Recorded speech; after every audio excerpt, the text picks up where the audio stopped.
The second key for getting anything that you want is fear. Fear is the other price to pay for pushing past plateaus. Fear stops a lot of guys making 100 or 200K because they are not willing to sacrifice 100 or 200K to make a million. They're comfortable with their six figures, and let's say they've got a nice 60% margin and they're taking home a nice dividend, right? Got a nice comfortable salary. They're pulling out another 60% of what's left over. And they're not willing to give that up because they're afraid if they spend the money on marketing, getting more leads, it might not work. And now they've quote unquote lost their 50K dividend, or, and their salary had to go down to 75K or 60K for that year. And their margins would have gone from 60% to, let's say, 20% or zero for that year because they reinvested everything. So they're afraid, they lack courage, and therefore they don't scale. As opposed to the guy who's at six figures or 200K and he likes that he's there, but he's not anywhere close to the targets that he set, right? Multiple seven figures. That guy is looking for every dollar that he has to find a flywheel within the marketing to shove all that money back in, because he's not comfortable at six figures, and it is not a big sacrifice for him to give that up and to give up the 60% dividend that he's taking home to get to seven figures, because it's not acceptable for him to stay at that level. He's not able to have the lifestyle that he wants because he has a higher standard and he has a greater pain point not having the standard of life that he wants, or the girl, or the physique, or whatever goal you're trying to accomplish in your health, wealth, and relationships. So therefore, because he's committed to those targets, he has more courage, because it's not an option for him not to do the thing. So he's going to feel perhaps just as scared as the other guy, right, about spending 60,000 on marketing, but he's going to do it anyways. And that's what courage is. Courage is not being afraid. Courage is being afraid and being like, fuck it, I'm going to do it anyways, because I'm not good where I'm at, right? I'm not good here at six figures. I need to be taking home 100K a month before I can feel comfortable. And from there, I'm still going to grow.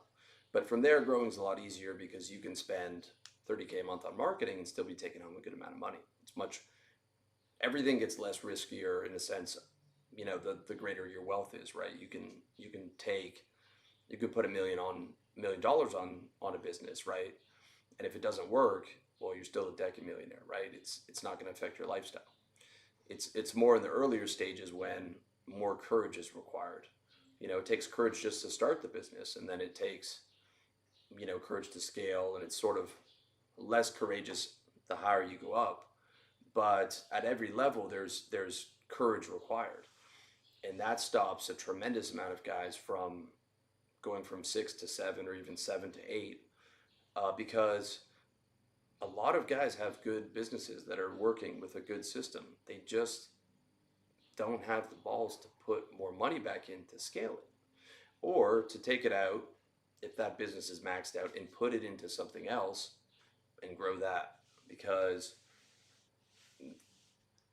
again, their pain point for not being at 10 million net worth or whatever it is not the same as the guy who's dead set on getting to the 10 mil, right? And I do think for this decade, you need a lot more than you did in the last decade, because we're dealing with a lot of uncertainty with the reset coming up, with AI, with inflation, which could easily evolve into high inflation, if not worse than that.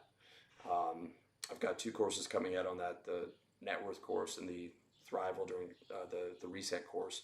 So stay tuned for that. But ultimately, the point is you need courage at every step. So don't think that you're not going to be afraid or anxious about spending some money or taking a risk. But if you're serious about your target, you have to do it. And if you're not serious, you have to have an honest conversation with yourself and tell yourself, I'm not I'm not serious enough to hit 2 million. I'll stay for 250,000, right? And that comes down to setting your decade goals and your yearly goals, which you can see how to do in my life game course over at revolutionarylifestyledesign.com/courses.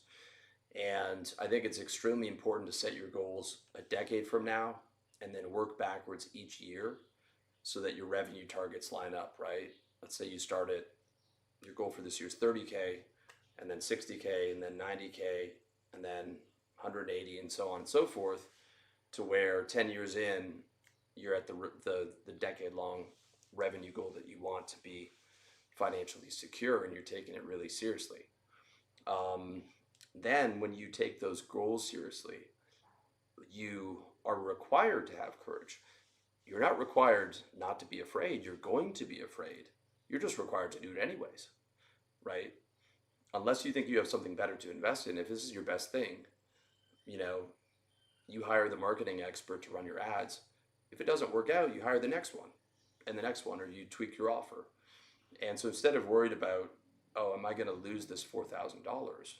You're like, let me get this $4,000 out the door to see if this works and as fast as possible.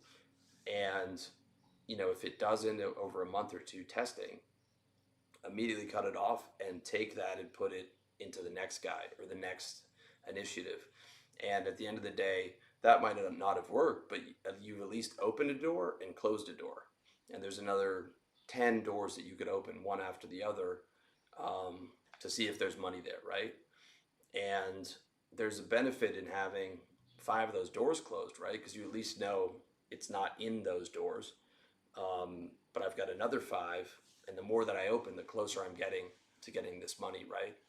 So you're not even looking at it as a risk of money per se. You're looking at it as research to find the thing that's going to get you to 7 figures, because you know that you need it, right?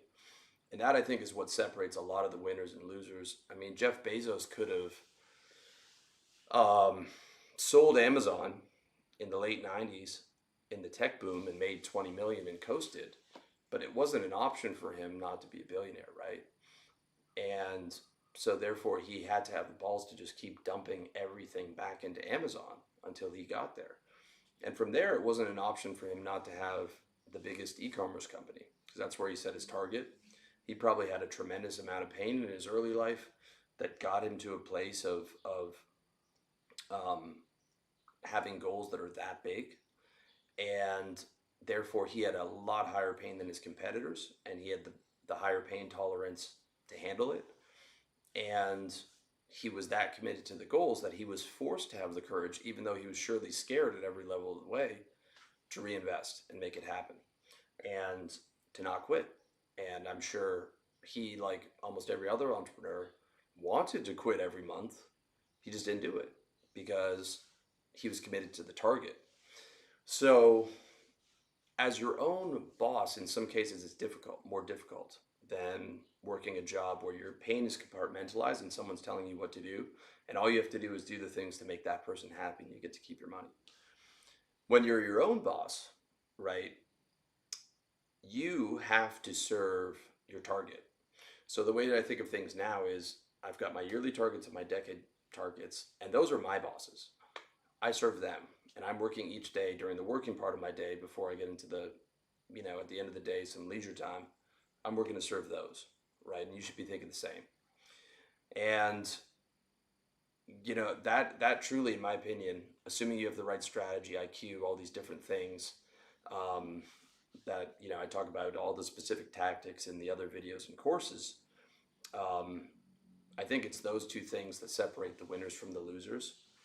And, it's about having that willpower to hit those targets. And I think that the bulk of that willpower is from digging into the pain of not having those things and not accepting anything less. Therefore, you're forced to have willpower, you're forced to have pain tolerance, and you're forced to have courage because you have total commitment to these targets, because not having them is just not an option. Not having them is too painful than the pain that it would take to hit them. And finally, the thing that's very important um, when you're looking to plan out your next decade and plan out your yearly targets and achieve at perhaps a higher level than you've ever achieved before is being around the right people.